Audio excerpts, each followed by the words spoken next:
看见我身后的小瓦房吗？这是我家的后院，旁边还有一个菜园子。我准备把这里改造成工作室和花园，开启我的另一份慢节奏的创业。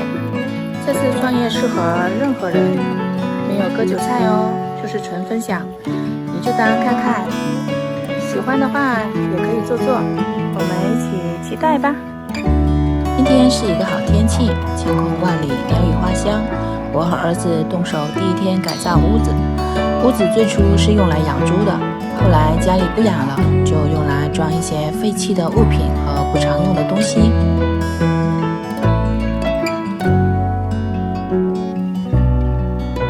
还好有儿子来帮忙，不然高处的位置真的不知道怎么放置手机录视频。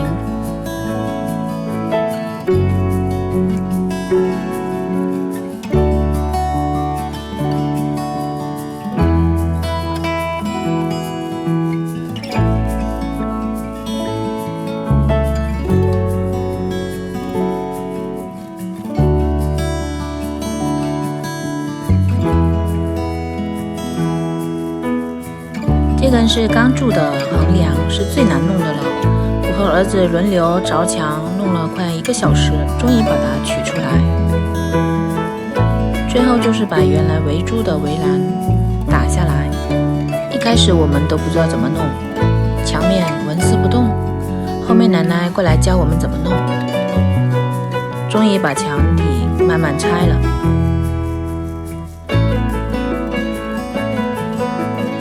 最后一排实在拆不动，还有一根横梁用水泥固定在墙体里面，留明天再想办法了。下午还要去上班，今天就先这样了。开心地结束了一天的工作。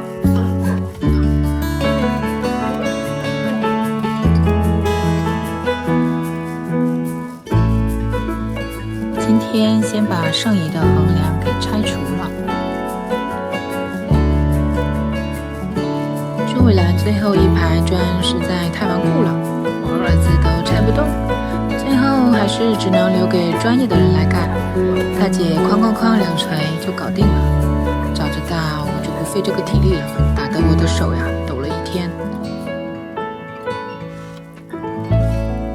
把室内的垃圾清除干净，然后我们就开始拆窗。今天主要的工作是封窗和开大窗，把西面的窗口封起来。以后这一面墙是要做货架的。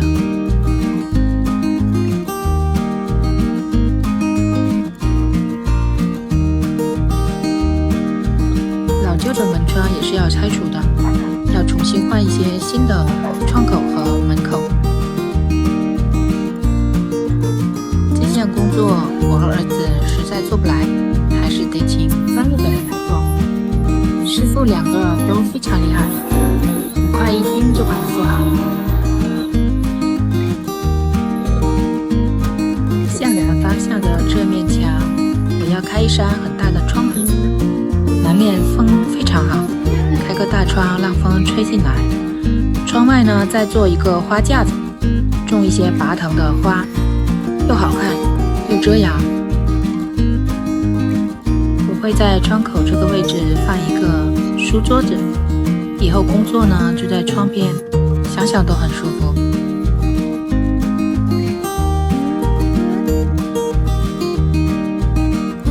窗下和院子也会种很多的花，我最喜欢花了，满园盛开的鲜花，想想都很开心。今天最后一个任务就是装水管，奶奶早就想装了，摘菜洗菜也特别的方便。又是美好的一天，我们下期再见。今天又是大晴天，把我珍藏了多年的连叶弯刀拿出来，给它磨一下。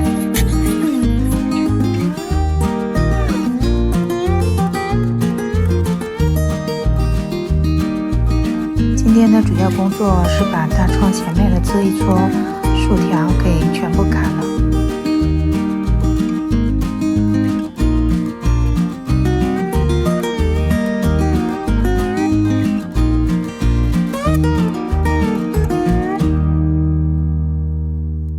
感觉工作量有点庞大。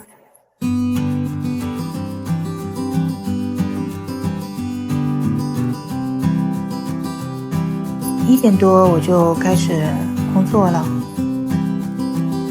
院子早上太阳照不到，中午12点到2点之间有太阳，3点之后太阳也是照不到的，所以还是非常舒服的。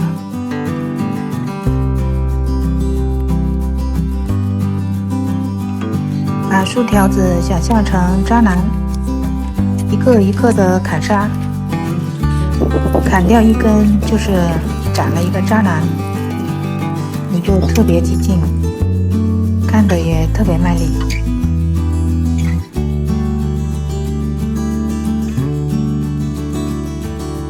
最后一个渣男了，一对一的渣男，倒在我的连叶弯刀下。现在从这里看过去，视野超级好，风也超好。我们下期再见。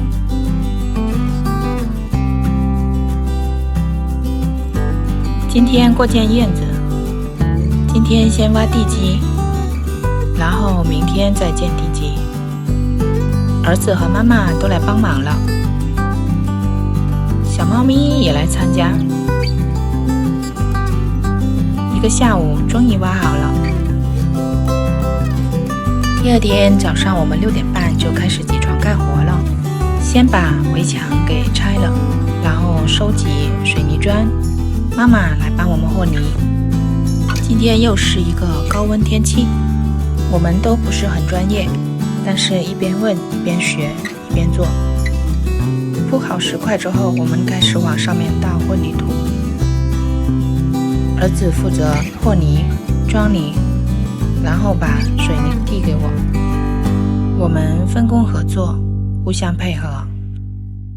刚开始我说我自己做的时候，奶奶都是一脸嘲笑。其实我觉得，只要你愿意学，你肯做，你肯学，即使后面做不好，你也会有收获的。无论结果如何，参与过程是最重要的。即使地基我没有建好，但是我经历过了，我知道怎么操作了，我感觉我也是有收获的。虽然地基真的很丑，看着自己亲手建造的地基，一身的汗水和污垢也是很值得的。最后还剩一半地基，怕自己实在做不好，所以还是请了专业的朋友过来帮忙。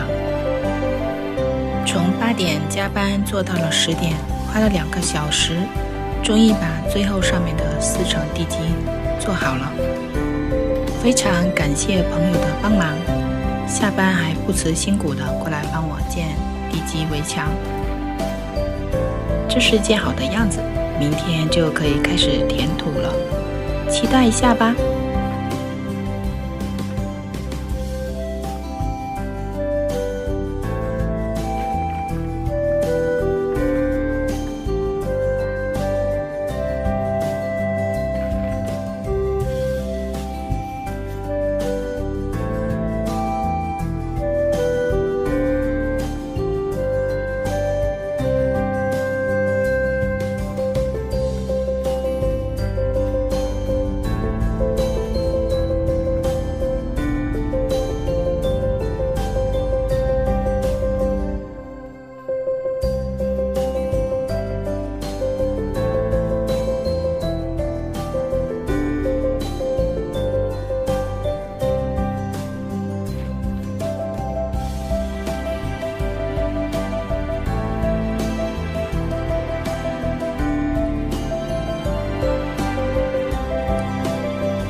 子放洗回来，然后去帮我买了这样的一桶。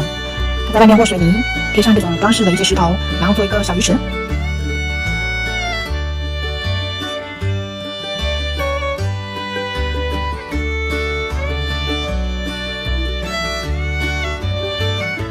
鱼缸一角，刚刚都做好了，然后给我全部搭下来，来这里做的，全部吊起来完，重新做，不知道成不成功呢？看明天咯。还有一些水泥，拿去做水龙头那里吧，不然浪费了。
背着一身债回农村创业了，灰溜溜感受了一番真正的人生低谷啊！大家好，我是一名80后单亲宝妈，曾经的我也曾衣食无忧，然而还是被时代洪流给冲刷了。如今回到老家农村，本来想躺平的，但是现实条件不允许啊，只能想办法创业了。收拾后院的废弃猪圈，准备改造成我的花园工作室。具体做什么营生呢？大家看下回分解吧。自从改造这个小院之后，我的手就没有哪一天不是受伤的。从啥也不会到啥也都会，不知道的还以为我靠这个吃饭的呢。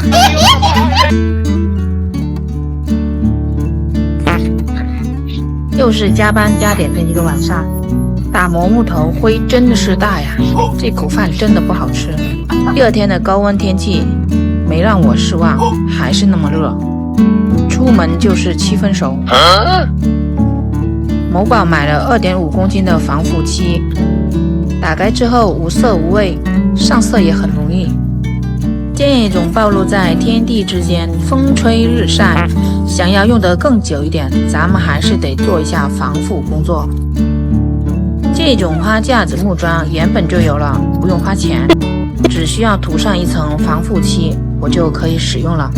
涂完之后，立马就变成了我买不起的样子。上完漆，我们稍微给它晒一下。先来铺一下小花布，用红砖做围栏，1块砖是7毛钱，一共买了20块，花了14块钱。这条木围栏还是挺重的，只能叫妈妈过来帮忙了。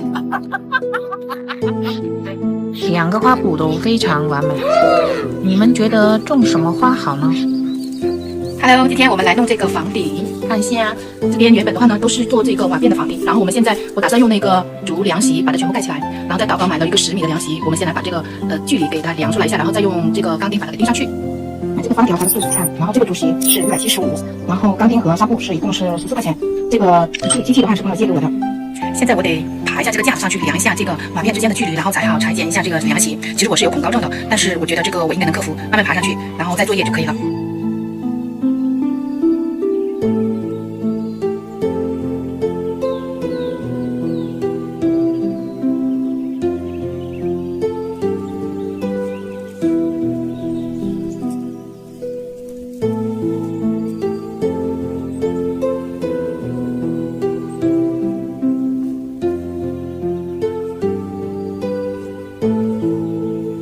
用纱布把横梁全部都给清扫和摩擦一遍，到时候还要用这个防腐油漆过一轮，这样子看起来就更好。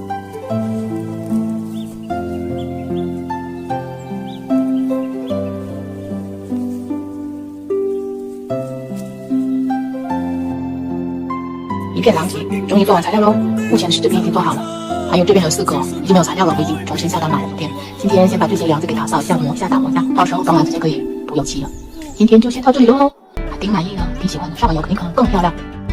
先把垃圾收拾一下，然后我们准备给墙面上白色的油漆。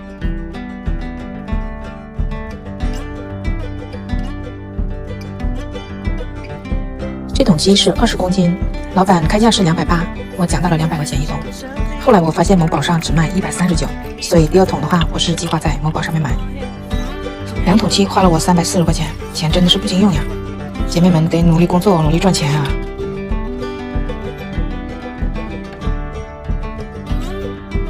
现在是7点半，因为下雨了，在那里下班刷墙，刚刚这个全刷完了，起码加班把它做完。这种水泥砖的墙面小洞洞很多，真不容易刷，得用力按压刷子才行，让油漆渗到洞洞里，不仅费油漆，一天下来我的手都要废了。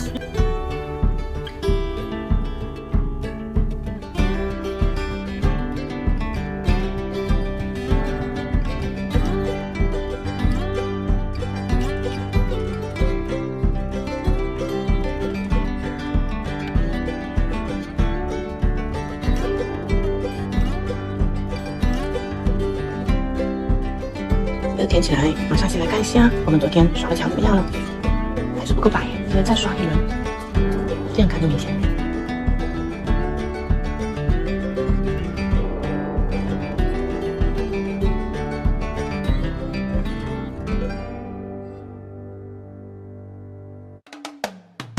之前买了1米乘以10米的凉席不够用，后面我又补了2张，是1米2乘以2米4的。它是可以拼接的，所以你如果买1米乘以10米的话，就等于浪费，它用不了那么多。改造这个屋顶，我总共花了406块钱，竹席是175加105块，光条2捆是80块钱，钢钉和磨砂纸是14块钱，防腐漆是32块钱，姐妹们可以参考一下哦。装完竹席，我们开始给横梁过防腐油漆，不仅能起到防腐作用，也会更好看。刷防腐漆的时候一定要做好防护工作，因为这个油漆真的很粘皮肤，一旦粘上皮肤很难洗出来。我就是没有做好，滴在脸上、皮肤上，还有甚至滴到眼睛里面，都很难受的。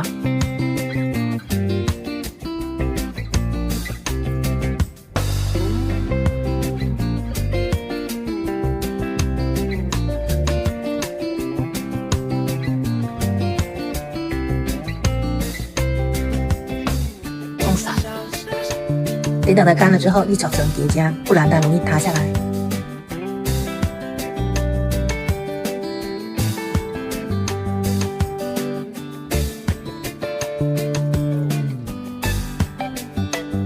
差不多之后，外面涂上一层水泥固定。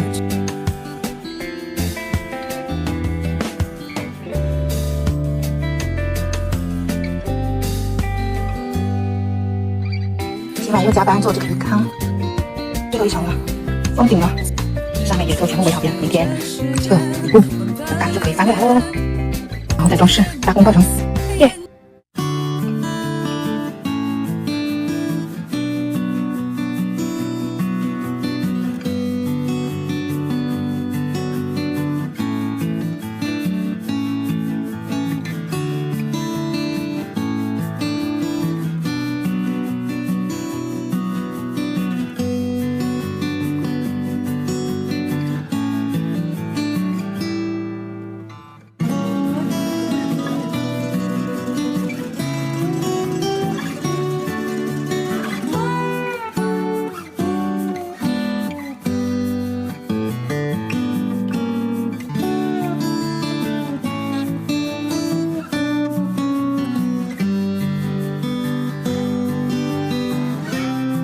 拿回来，看看那个石头，他才告诉我家老宅里面有一堆这种石头，我过来看一下。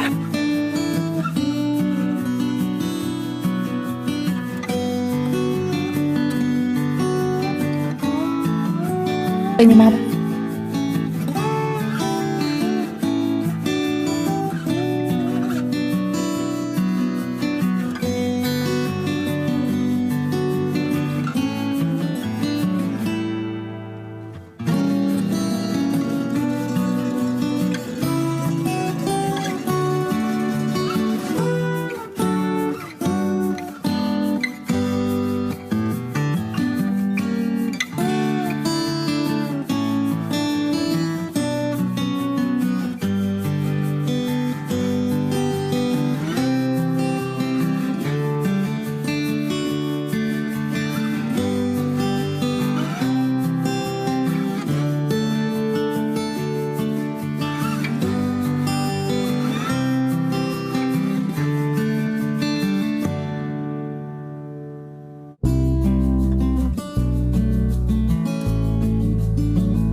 专用来种花的营养土里头，把它和黄泥土一起搅拌一下。拌好之后，给它浇浇水，就可以开始种花了哟。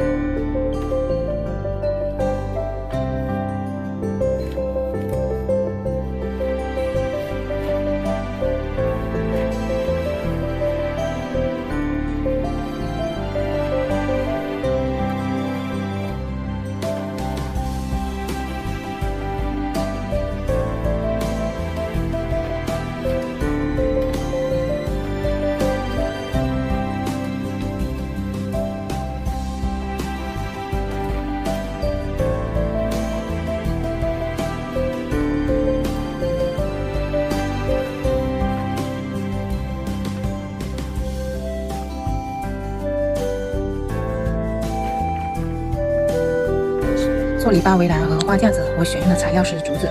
这里的竹子不贵，一捆的话是10条，一条是4块，一条的话呢是6米。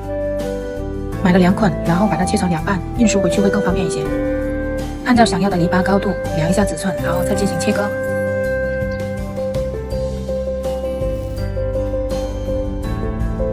横条的话要切成4瓣，用来固定的。这个操作还是挺危险的，一定要注意安全。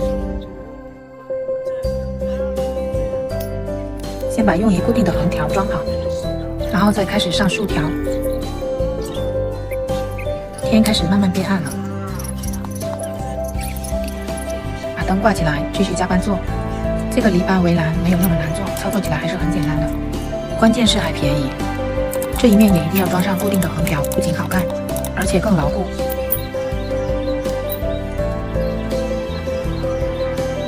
因为昨晚已经太晚了，所以没有装完的篱笆今天继续装。竹子其实很好切，手工切割就可以了。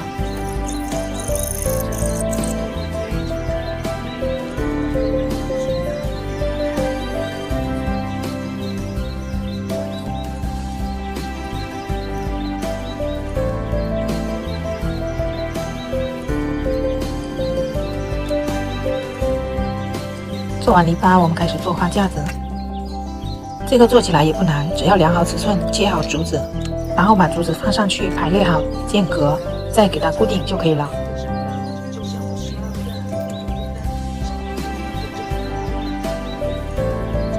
中间操作的时候没有做视频，然后儿子放学之后给我录了一段。这个时候花架子差不多已经做好了。10点刚刚做好，明天再拿铜片固定一下。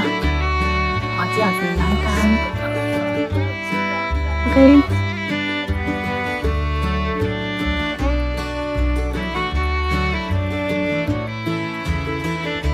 Thank you。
先来木材厂找木材，我要做一个木地板的，开车来去。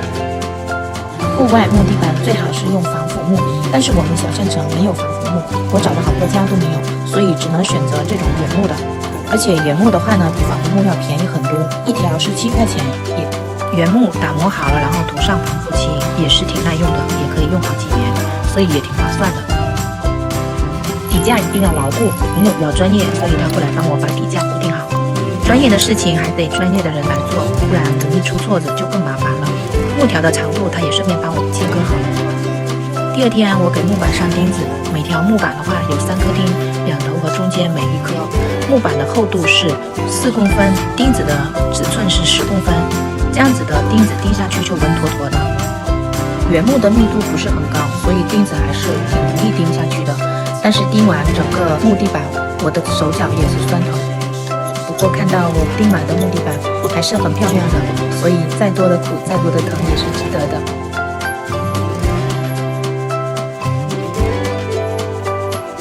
原木板的表面是比较毛躁的，我们一定要先给它打磨一层，让它变得光滑才更好。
小桌子，以后3两好友在这里喝茶聊天，你们觉得怎么样呢？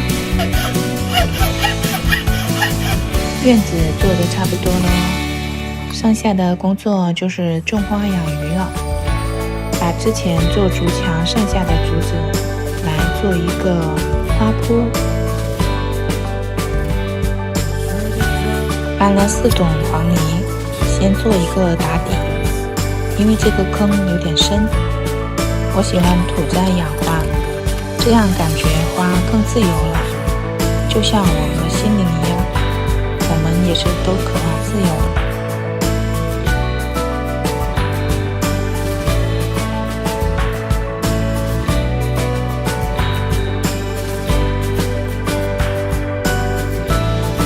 我又去搬了6桶黄泥，这个需要用营养土拌一下，在农村的就是黄土多，不用花底。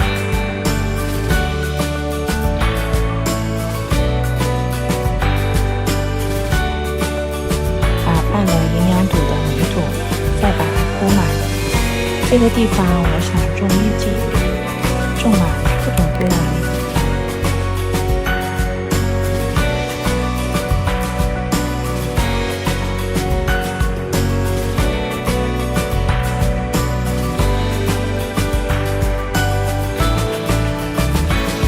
砖的这种小洞可以拿来种一些芦荟、一些小吊兰，还有多肉，太阳花也可以种一种。种好之后，可以拿一些小石头铺上去，这样可以防止泥土溅到木地板上面，而且干净又美观。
这怎么那么多东西？跟我说去。这下面地方最凉哦。今天我们去乡下挖土、挖野花，在农村随手都可见的很多花花草草。好好哦，还有苔藓可以用来装饰鱼缸的。一些水培植物也是在水沟边都可以采摘的哦。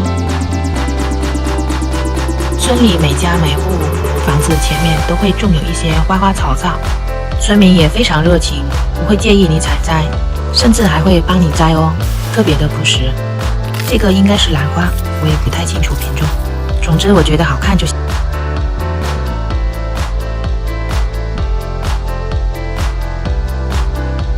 这个又是什么花呢？我也不太懂，根系很发达，就是比较难拔一些，花还是蛮好看的。你们知道是什么花吗？这个姐姐好热情哦，大家的太阳花超级多，她说有差不多10种颜色。这个颜色也好看啊，这个颜色啊，这个颜色好，这个颜色是可爱红的哦。要收获一袋花。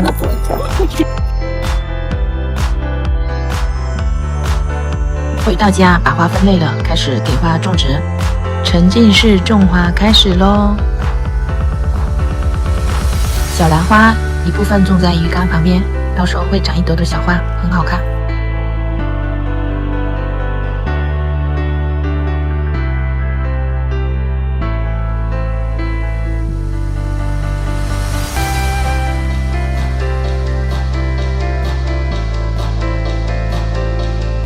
种植多肉不能直接用黄土，要用黄土拌河沙才可以哦。各种各样颜色的太阳花，到时候长出来了肯定很漂亮。铺上一层小碎石，好看又干净。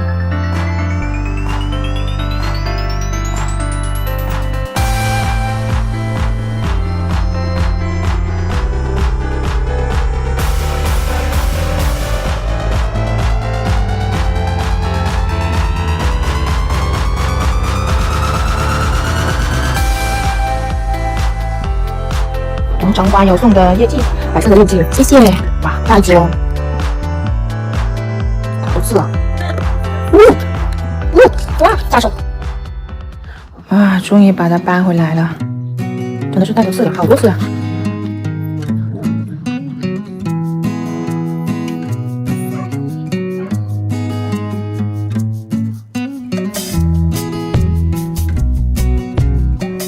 今天真的是收获满满，大家都好热情，好开心哦。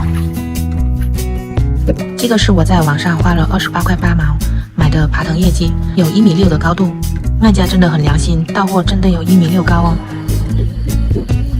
把它固定绑好，希望到时候拔满1墙的粉色叶蓟。我又再买了10捆草皮，把剩下的地砖给它铺完。这一次草皮又买多了，剩了5捆草皮，有没有同城的朋友需要的呀？今天真的很开心，院子栽满了鲜花，你们觉得我的院子好看吗？我又来折腾我的鱼缸咯，这个鱼缸折腾了好几次了，这次终于到最后阶段，连续下了几天雨，我实在是等不及了，所以冒着雨来把最后的阶段给做完。先把鱼缸内侧的一些缝隙洞洞给填补好，补好之后呢，因为下雨，所以要用雨伞把它给遮挡一下，免得雨水会。第二天把剩余没有补完的地方重新再补好，填补完之后要给它做保养1-2天，让它干透了。这个时候我们就可以做鱼缸外部的一个装饰了。我是打算用鹅卵石全部把鱼缸的外部贴满。贴鹅卵石的时候，我建议你们上泥的时候一定要上厚一点，这样子的话鹅卵石贴上去才会稳稳的，而且也不容易掉落出来。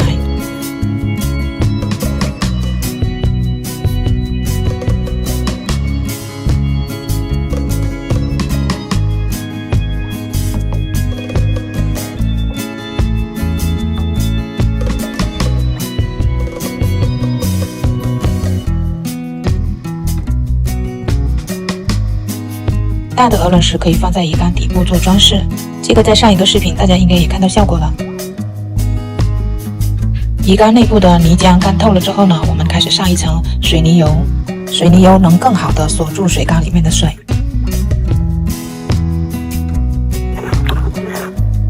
我们一定要把水泥油和稀一点，这样的话可以用排擦来擦，又方便效果又好。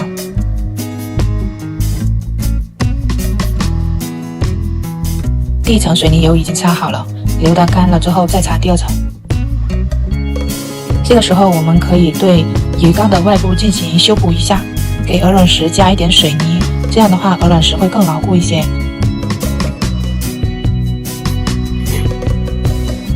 鱼缸的底部也不要忘了哟，水泥油也要给它过一层。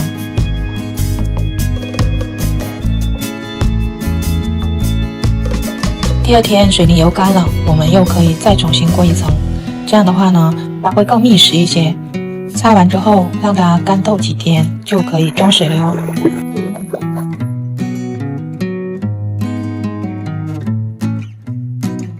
装完水，我们又来捡鹅卵石咯，很漂亮的鹅卵石，把鱼缸外部没有贴完的部分，把它全部贴了。我们这里的鹅卵石全部都是免费捡的哟，大家有没有很羡慕呀？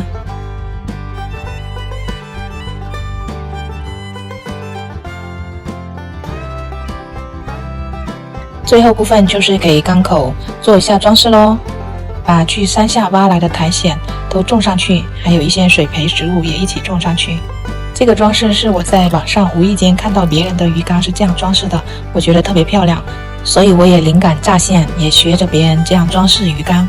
你们觉得怎么样呢？好看吗？我在想要养什么鱼呢？我对养鱼也不是很了解，大家有什么好的鱼推荐吗？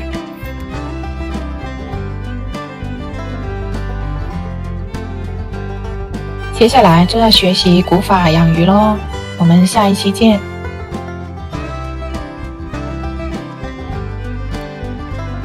这个花盆之前一直搁置在院子里，今天给它清理一下，然后移栽院子里的茶花。花盆是之前我在花鸟市场买的，我觉得这个花盆特别好看。这个花盆拿来种木槿花，木槿花也是同城的花友送给我的，应该是他说是重瓣的，真的非常感谢。这个是山茶花，白色的花朵，这个是我几年前在花市上面买的，买的时候只是小小的一颗，几年下来已经长成这么大了，开花的时候也特别好看，纯白色，很大一朵。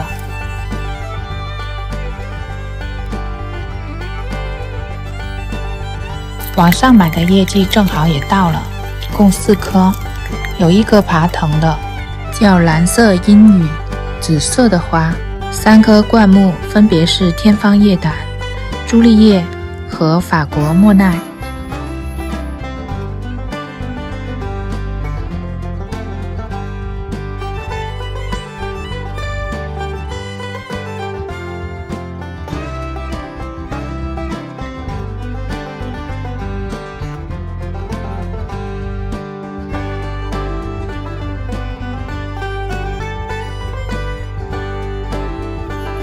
紫色的鹰羽我要种在这里，让它爬满整个篱笆，然后顺着木桩爬到花架子上面。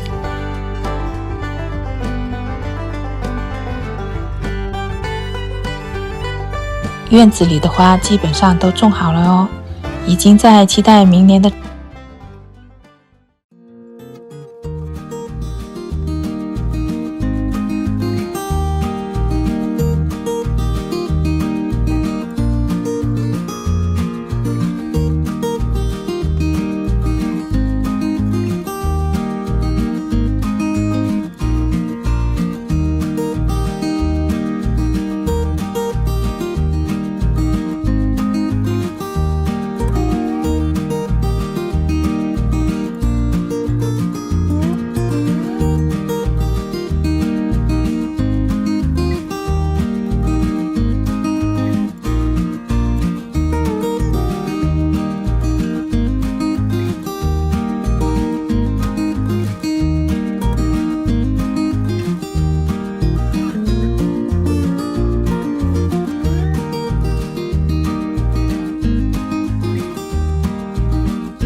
今天把鱼缸重新清洗一下，之前的鱼没有养好，要重新开缸才行。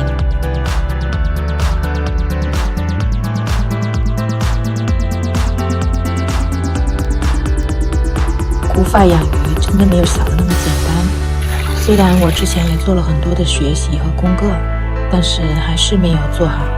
水总是很浑浊，养的水草也全部被螺给吃完了。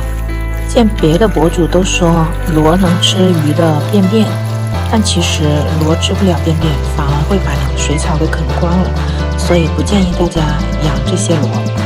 养一些小火虾可能会更好一些。我的小火虾繁殖的好快，清洗鱼缸的时候看到好多的虾宝宝。小火虾也是会吃鱼便便的哟，所以建议大家可以养一些火虾，不要养螺。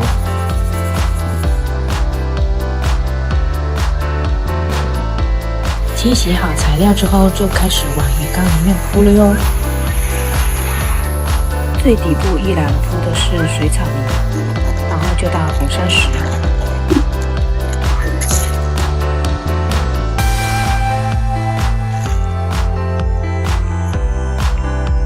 鱼缸周围我会铺上一些大的鹅卵石，装饰一下，让鱼缸有一些小缝，鱼虾也可以在里面玩耍。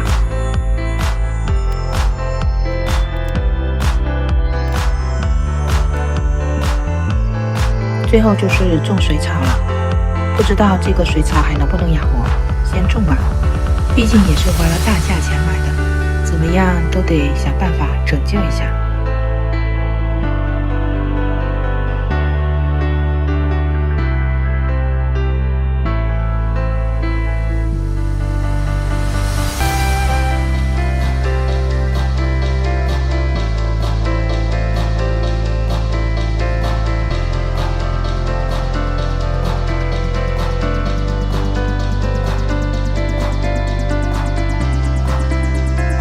这次我打算先把水草养一段时间，然后再放鱼虾。之前就是鱼虾放得太快了，水草都还没有长稳呢，就被螺给吃完了。所以这次我打算把水草和水的环境给养好了，再放鱼虾进去。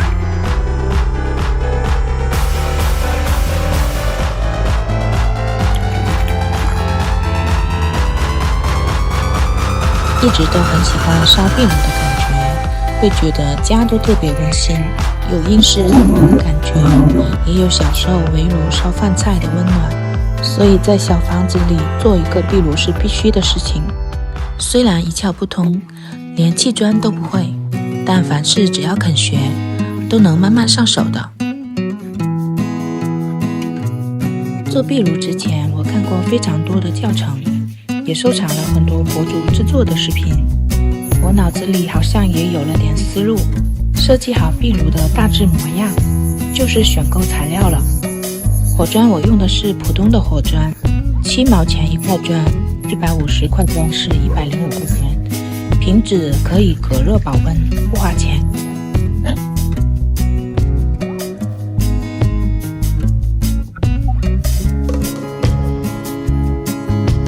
因为刚开始不太会砌砖，所以干脆就摆好砖之后，直接把水泥灌入砖缝里。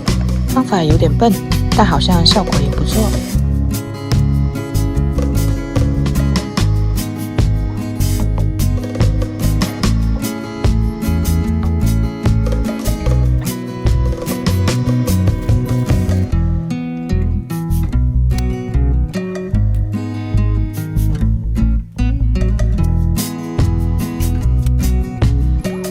第二层的时候摸索到了一点点方法，技术好像又稍微进步了一点点。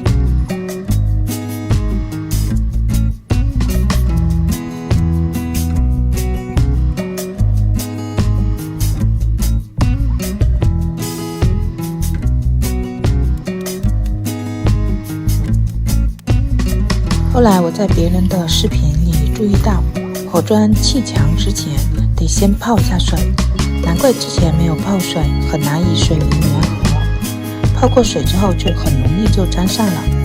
看我后面砌的是不是更整洁好看了？从完全不懂到慢慢做好，这个不难，难难的是你不敢开始。改造小院经手的所有工作，很大部分我之前也从来没有做过，但做完之后也都还不错。只要你愿意去做，那一定也能做好的。即使结果不是很完美，但是相信我，过程真的很享受。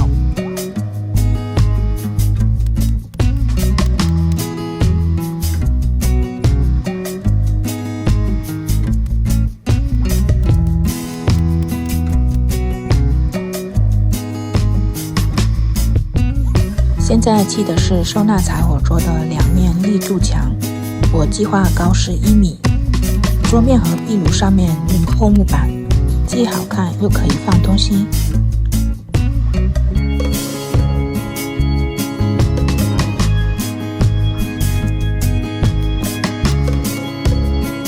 砌墙是门技术活，看我做的这一点点，花了我3天时间，所以工人日薪高是有道理的。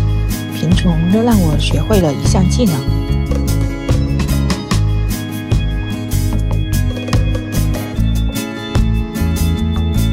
壁炉的工程量对我来说有点大，制作过程的视频我也想做的详细一点，所以我会分成3个视频来记录。下期做主底壁炉和拱门进采口，我们下期见喽。